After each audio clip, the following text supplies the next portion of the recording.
बिस्मिल्लाहिर्रहमानिर्रहीम। अस्सलाम वालेकुम व्यूअर्स, मैं हूं एहसन कुरैशी एडवोकेट। आज का जो हमारा लेक्चर होगा लेक्चर नंबर 91 है, मगर जो टॉपिक होगा वो करंट सिचुएशन जस्टिस काजी फायज़ ईसा का जो प्रेसिडेंशियल रेफरेंस जो उनके ख़िलाफ़ था उसकी डिसमिसल के ऊपर डिस्कशन करेंगे। सबसे पहले हम दो पहलुओं पर डिस्कशन करेंगे। सबसे पहले बैकग्राउंड देखेंगे कि इस रेफरेंस का बैकग्राउंड क्या था, उसके बाद जजमेंट क्या है और उसके लीगल इफ़ेक्ट क्या हो सकते हैं और आगे क्या उसका अंजाम क्या होगा, उस हवाले से हम रोशनी डालने की कोशिश करेंगे।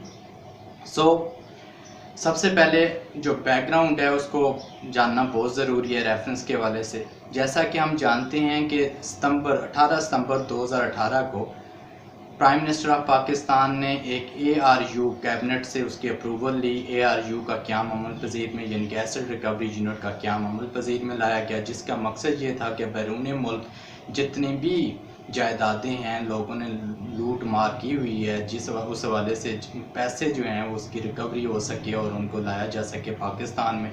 उस हवाले से ये यूनिट क़याम पजीर लाया गया और इसका जो हेड था वो मिर्ज़ा शहजाद अकबर साहब जो स्पेशल असिस्टेंट है, उस हवाले से उनको हेड बनाया गया।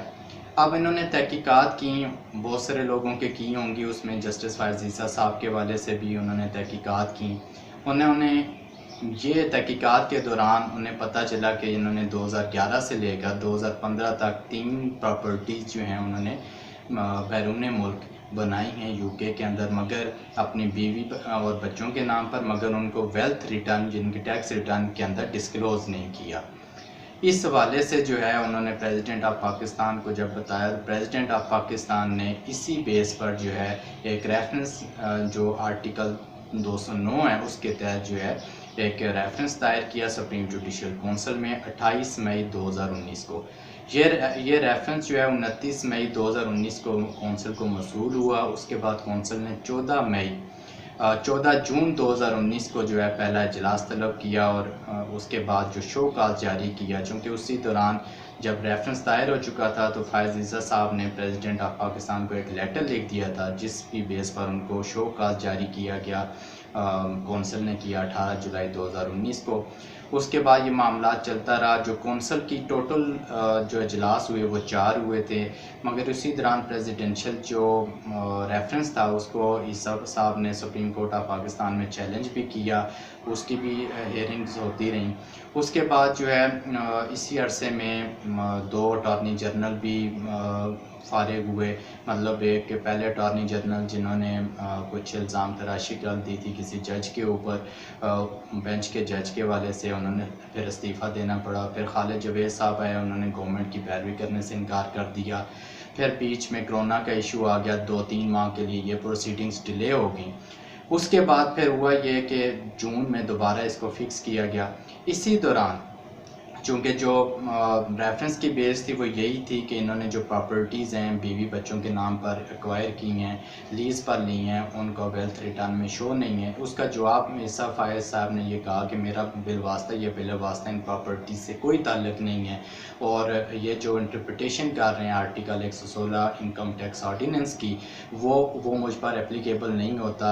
और दूसरी उन्होंने क्वेश्चन जो रेज़ किया बड़ा अहम था कि जो ARU है यानी कि एसेट रिकवरी यूनिट, उसका ये मैंडेट ही नहीं था कि वो ये तहकीकात करते और इस वाले से ये तो काम FPR का था, लिहाजा ये ARU को भी जो है नल एंड वाइड डिक्लेयर किया जाए, इसकी तहकीकात को नल एंड वाइड डिक्लेयर किया जाए। और एक और उन्होंने कहा कि ARU ने अगर करनी भी थी तो प्रॉपर फॉर्म से करते, नोटिस दिया जाता, पूछताछ की जाती, ऐसा कुछ नहीं किया गया। और अपने तौर पर उन्होंने इन्वेस्टिगेशन करने के बाद जो है वो कोई मेरे ख़िलाफ़ इस तरह करके एक रेफरेंस बदनीति की बना पर जो है वो दायर कर दिया।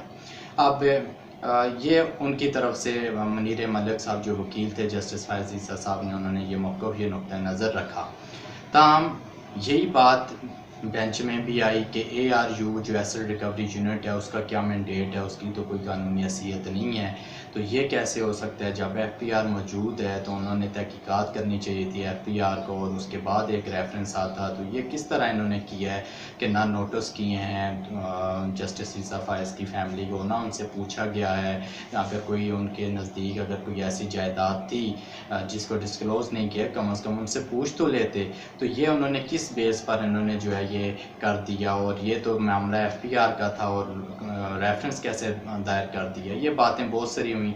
बहरहाल उसके बाद जो है ये मामला चलता रहा। 18 जून को जब मामले का इसका रुख उस वक्त चेंज हुआ कि जब जो उनकी मिसेस थी, वाइफ थी काज़िफ़ा अज़ीज़ा की, वो वीडियो लिंक पर आई और उन्होंने तमाम जो प्रॉपर्टीज़ हैं उनके हवाले से ना सिर्फ मनी ट्रेल बताई बल्कि इनकम टैक्स की जो डिटेल है वो भी उन्होंने बताया कि मैं टैक्स रिटर्न देती हूँ। ये उन्होंने 2006 में उन्होंने कहा मैंने प्रॉपर्टीज़ खरीदी। उसके अलावा उन्होंने कहा कि जी मैं क्योंकि जैकबाबाद में जो जायदाद है वो मुझे विरासत में मिली है, उसमें मेरे हस्बैंड का कोई लेना देना नहीं है और यहाँ जो मैंने प्रॉपर्टीज़ खरीदी हैं उसकी मनी ट्रेल मौजूद हैं और बाकायदा मैं टैक्स पेयर हूँ। वो टैक्स की डिटेल दिखाई। जब ये बातें सामने आ गई तो अब ये चूँकि इन्वेस्टिगेशन के इनके ऊपर ये तफ्तीश तलब थी, इनके ऊपर इन्वेस्टिगेशन होना है, फर्दर इंक्वायरी का मैटर बन गया। इसी बेस पर जो है फिर जो 10 रुकनी बेंच था जिसको उमर अताब बंदियाल साहब डील कर रहे थे, कौंसल का 10 रुकनी बेंच, उमर अताब बंदियाल साहब, उसमें से 7 जजेस ने ये मौक़िफ़ कहा कि फिर क्यों ना हम इस मामले को, चूँकि जब वो रसीदें दिखा रही हैं, मनी ट्रेल दिखा रही हैं, तो ये क्यों ना FPR को भेजा जाए और FPR जो है एक प्रॉपर तरीके से जो कि पहले नहीं फॉलो किया गया, ARU के पास मैंडेट नहीं था, तो ये FPR का काम था वो तहकीकात करें, इसलिए उन्होंने FPR को भेजा। अब उसके अंदर बड़ी अहम बात है कि FPR को उन्होंने भेजा और जो कमिश्नर इनलैंड रेवेन्यू है उसको डायरेक्शन दी कि 7 दिन के अंदर अंदर आप नोटिस करेंगे काजी ईसा साहब की फैमिली को और उनसे आप ये जो नेचर ऑफ फंडिंग है या ये के सोर्स ऑफ इनकम क्या था, ये जो प्रॉपर्टीज़ हैं इसके लिए कहाँ से पैसा आया, कैसे आया, इसके हवाले से सवाल जवाब करेंगे। वो उनसे पूछेंगे, उनका मौका भी दिया जाएगा, उनको सुना जाएगा और 60 डेज़ के अंदर अंदर जो है वो तफ्तीश मुकम्मल करेगा। जो FPR हैं वो तफ्तीश मुकम्मल करने के बाद 15 दिन के अंदर अंदर उन्होंने फ़ैसला देना है।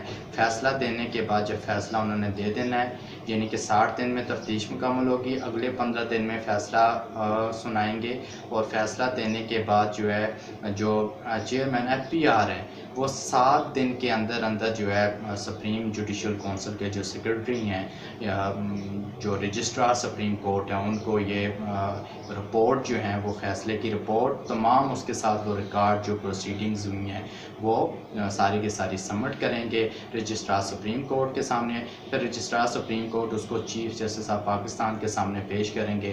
फिर चीफ साहब उसके ऊपर देखेंगे कि आया उस रिपोर्ट की रोशनी में, फ़ैसले की रोशनी में फ़र्दर कार्रवाई बनती है कि नहीं, तो उसमें आगे अब फर्दर कार्रवाई हो सकती है कि नहीं। सो इससे ये ज़ाहिर हुआ कि अभी जस्टिस फ़ायज़ ईसा साहब को जो टेक्निकली रेफरेंस जो क्रैश हुआ है, जो गवर्नमेंट की गलती की बना पर वो रेफरेंस क्रैश हो गया, डिसमिस हो गया, तो अभी इसका ये मतलब नहीं कि वो बरी ज़िम्मा हो गए। मेरी जो ओपिनियन है उसमें अभी मामला अभी शुरू हुआ है और अभी जब इसके ऊपर इंक्वायरी होगी उसके बाद रिपोर्ट आनी है और उसके बाद मुझे लगता है कि जस्टिस ईसा साहब के लिए मुश्किलात बढ़ सकती हैं।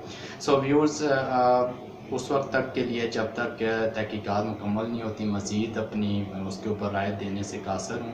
लिहाजा जो आज तक का जो 11 सफ़ात पर जो उन्होंने फ़ैसला दिया उस हवाले से मैंने अपनी नुक्ता नज़र बयान करने की कोशिश की। मुझे उम्मीद है कि मेरा लेक्चर आपको पसंद आया होगा। अगर मेरा लेक्चर आपको पसंद आया तो मेरे चैनल को भी सब्सक्राइब कीजिए, दोस्तों से शेयर कीजिए और बेल आइकन को भी प्रेस कीजिए ताकि मेरी हर वीडियो की नोटिफिकेशन बर वक्त आपको मिल सके। वस्सलाम।